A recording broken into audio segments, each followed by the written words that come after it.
অচিন্ত্য কুমার সেনগুপ্ত প্রণীত গৌরাঙ্গ পরিজন গ্রন্থ থেকে পাঠ। আজকে আমরা পাঠ করব বক্রেশ্বর পণ্ডিত, দামোদর পণ্ডিত ও শঙ্কর পণ্ডিত সম্পর্কে। বক্রেশ্বর পণ্ডিত। ওম গুরবে গৌরচন্দ্রায় রাধিকায় তদালয়ে কৃষ্ণায় কৃষ্ণ ভক্তায় তদ্ভক্তায় নমো নমঃ। নৃত্য কীর্তনের অবিচ্ছেদ্য অঙ্গ আর গৌরাঙ্গের নৃত্যসঙ্গী বক্রেশ্বর। ত্রিবেণীর কাছে গুপ্তিপাড়ায় জন্ম অকৃতদার। মুকুন্দের যেমন অহরাত্র নাম কীর্তন, বক্রেশ্বরের তেমন একভাবে 24 প্রহরের নৃত্য। দুয়েতেই প্রভু আনন্দিত। একদিন প্রভুর পা ধরে বক্রেশ্বর বললে, তুমি আমাকে 10,000 গন্ধর্ব জোগাড় করে দাও, ওরা গান করবে আর আমি নাচব, তবে আমার পরিপূর্ণ সুখ হবে।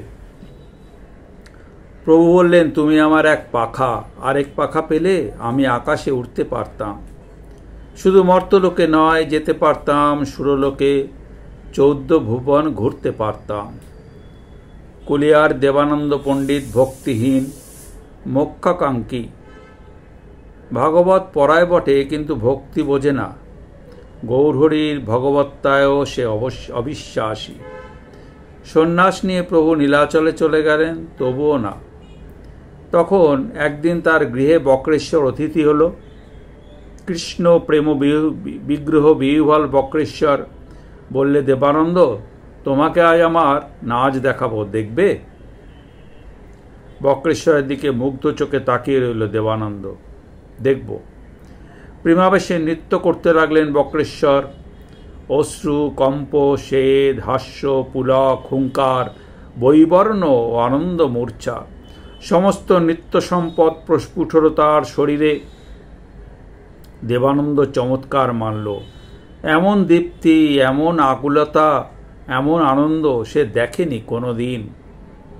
শুধু একাকী দেখে তৃপ্তি নেই, লোকজন ডাকতে লাগলো দেবানন্দ, এমনটি কোনোদিন কেউ দেখেনি। নাচতে নাচতে টলে পড়ে যাচ্ছে বক্রেশ্বর। দেবানন্দ দুহাত বাড়িয়ে তাকে ধরে ফেলছে, টেনে নিচ্ছে নিজের কোলের মধ্যে। আর সবচেয়ে আশ্চর্য, বক্রেশ্বরের গায়ে ধুলো মাখছে নিজের শরীরে। আর যায় কোথা? ভক্ত ধুলির স্পর্শে দেবানন্দের মনে ভক্তি জাগল। শুধু ভক্তি জাগল না, চৈতন্যে বিশ্বাস জাগল। তার কুবুদ্ধির নাশ হল। আর সমস্ত বক্রেশ্বরের প্রভাবে, আর সে প্রভাব তো গৌরাঙ্গেরই প্রসাদ। কৃষ্ণ সেবা থেকেও বৈষ্ণব সেবা বড়, ভক্ত সেবাতেই নিশ্চিত সিদ্ধি। শ্রীক্ষেত্র প্রভুর সঙ্গে নৃত্য করেছে বক্রেশ্বর।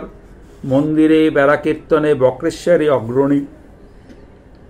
উদ্যান নৃত্যেও প্রভুর সে একক সহচর, বক্রেশ্বর অপরিহার্য। নীলাচলেই সে থেকে গেল প্রভুর সঙ্গে। এরপর আমরা দামোদর পণ্ডিত সম্পর্কে পড়ব। দামোদর পণ্ডিত ছিলেন নবদ্বীপের এক দরিদ্র ব্রাহ্মণ, বাসনাহীন, নিরপেক্ষ ও উদাসীন। প্রভুর নীলাচল অভিযানের এক সহযাত্রী। তার ছোট ভাইয়ের নাম শঙ্কর। প্রভু দামোদরকে বললেন, তোমাদের 2 ভাইয়ের উপরে আমার প্রীতি আছে। তোমার উপর আমার সগৌরব প্রীতি, আর শঙ্করের প্রতি আমার প্রীতি বিশুদ্ধ, নিঃসংকোচ, সেখানে কোনো গৌরব বুদ্ধি নেই। দামোদর বললে, তাহলে এখন থেকে তোমার কৃপায় শঙ্কর আমার বড় ভাই হয়ে গেল। দামোদর কহে, শঙ্কর ছোট আমা হইতে, এবে আমার বড় ভাই তোমার কৃপাতে। দামোদরে গৌরব বুদ্ধি না হয়ে যায় না। দামোদরের এমন প্রচণ্ড প্রেম যে সে স্বয়ং প্রভুকে শাসন করে, বাক্যদণ্ড দিতে দ্বিধা করে না। একটি উড়িয়া ব্রাহ্মণ কুমার প্রভুর কাছে রোজ আসে। পিতৃহীন, তাই বুঝি স্নেহের কাঙাল, স্বভাবটি নম্র, দেখতেও সুকুমার। প্রভুও তাকে স্নেহ করেন, আর সেই স্নেহই তাকে তার কোলের কাছে টেনে আনে। যাহা প্রীত তাহা আইসে বালকের রীতি। কিন্তু দামোদরের কাছে তা ভালো লাগে না।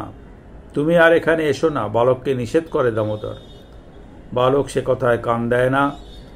প্রভু যে তার প্রাণ, তাকে না দেখে সে যে থাকতে পারে না, তাই বারবার চলে আসে। একদিন দামোদরের অসহ্য লাগলো, সে প্রভুকেই গেল শাসন করতে। অন্যের বেলায় তো খুব উপদেশ দিতে পারো, কিন্তু নিজের বেলায় কি? প্রভু সবিস্ময়ে দামোদরের দিকে তাকালেন। পরকে উপদেশ দিতে গোসাই খুব পণ্ডিত। দামোদর বিদ্রুপ করে উঠল, অথচ নিজের বেলায় গোসাইয়ের খোঁজ নেই। এবার বেরুবে গোসাইগিরি। কেন, কি হলো? প্রভুর বিস্ময় আরও বাড়ল। তুমি জানো না এই ছেলে কে? কে? ও এক বিধবার ছেলে। বিধবা যদিও সতীসাধ্বী তপস্বিনী, তার এক দোষ আছে। প্রভু স্তব্ধ হয়ে রইলেন। বিধবা সুন্দরী, তার উপরে যুবতী, আর তুমিও পরম সুন্দর যুবক। বিধবার ছেলের সঙ্গে তোমার মাখামাখি দেখে লোকে যে কানাকানি করবে, সে কলঙ্ক কথন তুমি রোধ করতে পারবে? মুখর জগতের মুখ পারো আচ্ছাদিতে? নত মুখে বসে রইলেন প্রভু। অবশ্য তুমি স্বতন্ত্র ঈশ্বর, যা ইচ্ছে তুমি তাই করতে পারো, কিন্তু লোকের মুখ তুমি চাপা দেবে কি করে? নিজে তুমি এত বড় পণ্ডিত, নিজেই নিজের আচরণবিধি দেখো না বিচার করে লোকের কানাঘুষোর সুযোগ করে দেওয়া কি ঠিক হচ্ছে? একেই বলে নিরপেক্ষতা, একেই বলে অন্তরঙ্গ প্রেম। অমঙ্গলের আশঙ্কায় যে প্রেম শাসন করতে পর্যন্ত কুণ্ঠিত হয় না। প্রভু মুখ তুলে হাসলেন। অন্তরে তার প্রচণ্ড সন্তোষ। এই বাক্যদণ্ড যে তারই অভিপ্রেত, পরোক্ষে লোকশিক্ষা। প্রভু বললেন, দামোদর, তুমি নবদ্বীপে যাও, আমার মাকে গিয়ে দেখো, দেখো সেখানে কোনো ত্রুটি হচ্ছে কি না। তুমি যেমন আমাকে শাসন করলে, দেখো সেখানেও কোনো শাসনের কারণ আছে কি না। দামোদর এক কথায় রাজি হয়ে গেল। মাকে বলো তার জন্যেই আমি তোমাকে তার কাছে পাঠাচ্ছি। তুমি নিরন্তর তাকে আমার কথা শুনিও, বলো আমি সুখে আছি, তাহলেই তিনি সুখে থাকবেন। মোর সুখ কথা কহি, সুখ দিও তারে। আর শোনো, সেই গোপন কথাটি তাকে স্মরণ করিয়ে দিও। কি গোপন কথা? আমি বারবার তার কাছে যাই, তার হাতের রান্না খেয়ে আসি। সেই মাঘী সংক্রান্তির দিন মা কত পিঠে পায়েস রাঁধল, কত অন্ন ব্যঞ্জন, আমি সব খেয়ে নিলাম। মা ভাবলেন নিমাই তো নীলাচলে, সেখানে সে খায় কি করে? তবে আমি বুঝি স্বপ্ন দেখছি। পাকপাত্র যখন খালি, তখন বুঝি আমি কৃষ্ণেরই ভোগ লাগাইনি। অমনি আবার দেখলেন পাকপাত্র আগের মতোই ভর্তি হয়ে আছে। তখন আবার ভোগ লাগালেন। আমি আবার গিয়ে ভোজনে বসলাম। তুমি মাকে বলো, এ স্বপ্ন নয়, এ আমার প্রত্যক্ষ আবির্ভাব। বলো তার আদেশেই আমি নীলাচলে আছি, আর তার বাৎসল্যের আকর্ষণেই তার কাছে উপস্থিত হচ্ছি বারবার। নবদ্বীপ থেকে ঘুরে এলে দামোদরকে প্রভু জিজ্ঞেস করলেন, মাকে কেমন দেখে এলে? তার কি বিষ্ণু ভক্তি আছে? দামোদর খেপে গেল। বললে, এ তুমি কি বললে? আইয়ের ভক্তি আছে কি না? তোমার যে বিষ্ণু ভক্তি, সেও তো আইয়েরই অনুগ্রহ। বিষ্ণু ভক্তির যদি কোনো মূর্তি দেখতে চাও, আই তো সেই মূর্তি। দামোদর, তুমি আজ আমাকে কিনে নিলে। আমারই মনের কথা তোমার মুখে আজ শুনতে পেলাম। আমার সমস্ত ভক্তি সম্পত্তি আমার মার কাছ থেকেই পাওয়া। তুমি যাও, তুমিই আমার মায়ের রক্ষণাবেক্ষণ করো। শচীদেবী দেহ রাখলে বিষ্ণুপ্রিয়ার খবরাখবর করে দামোদর। যদিও বিষ্ণুপ্রিয়া কারো মুখাপেক্ষী নয়, ভক্ত দ্বারে দ্বার রুদ্ধ কৈলা স্বেচ্ছাক্রমে, তবু প্রভুর ইচ্ছায় দামোদর বিষ্ণুপ্রিয়ার জন্যে নিত্য গঙ্গাজল তুলে এনে দেয়।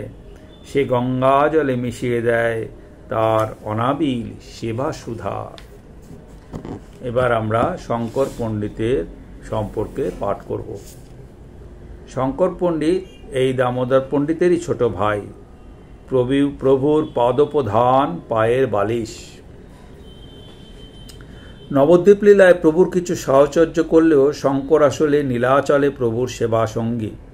শঙ্করের প্রতি প্রভুর বিশুদ্ধা প্রীতি, তাতে কোনো সংকোচ নেই, কোনো বারণ আবরণ নেই।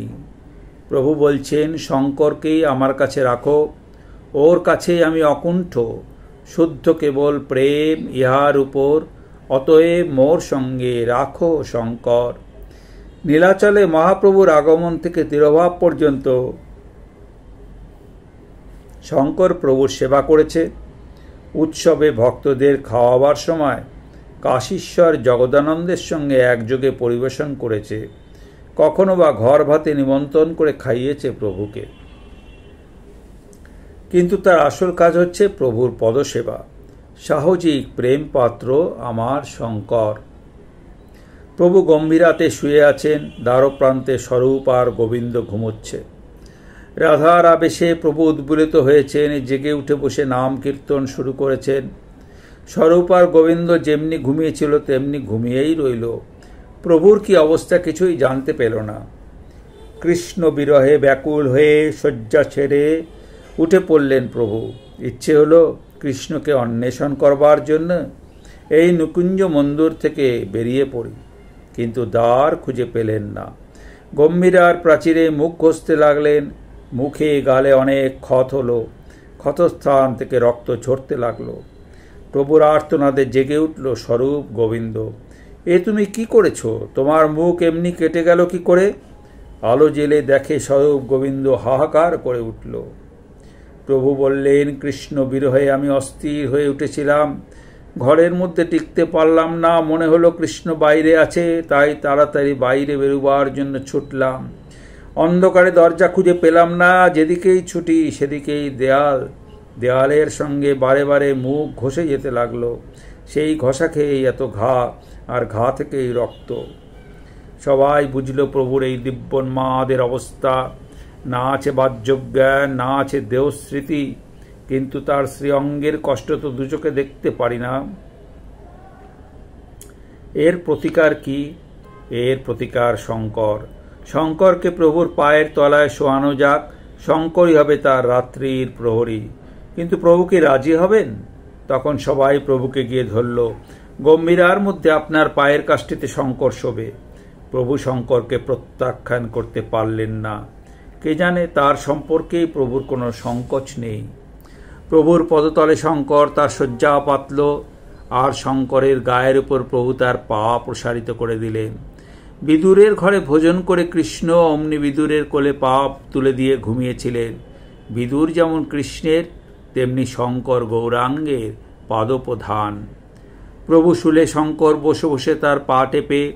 যখন দেখে প্রভুর ঘুম এসে গেছে, তখন সে নিজে শোবার কথা চিন্তা করে। প্রভু দেখেন শঙ্কর খালি গায়ে ঘুমোচ্ছে, শীতের প্রতিও তার কোনো ভ্রুক্ষেপ নেই। প্রভু তখন তার গায়ের কাঁথাকানি শঙ্করের গায়ের উপর ধীরে বিছিয়ে দেন। শঙ্কর টের পায় না, কিন্তু মোটামুটি তার ঘুম খুব পাতলা। একটুতেই সে উঠে পড়ে। উঠে পড়েই সে আবার প্রভুর পা টিপতে থাকে। তবে যখন তিনি কাঁথাকানি বিছিয়ে দিচ্ছিলেন, তখন বুঝি টের পেয়েও সে উঠে পড়েনি। নীরবে প্রভুর বিস্তীর্যমান বাৎসল্যটুকু উপভোগ করেছে। শঙ্করের পাহারা এড়িয়ে প্রভু আর বাইরে বেরোতে পারেন না। তার কোমল কোমল মুখখানি যেমন অম্লান, তেমনি অম্লানই থাকে। নিরন্তর ঘুমায় শঙ্কর শীঘ্র চেতন, বসি পাদ চাপি করে রাত্রি জাগরণ। তার ভয়ে নারে প্রভু বাহিরে যাইতে, তার ভয়ে নারে ভিত্তে মুখাব্জ ঘষিতে। প্রভুর তিরোভাবের পরেও কিছুদিন বেঁচে ছিল শঙ্কর। দুহাত বাড়িয়ে প্রভু আবার কবে তাকে তার চরণতলে টেনে নিলেন, তা কেউ জানে না। আজকের মতো পাঠ সমাপ্ত হলো। ওম শ্রীকৃষ্ণ চৈতন্যায় অর্পণমস্তু। হরি ওম তৎসৎ।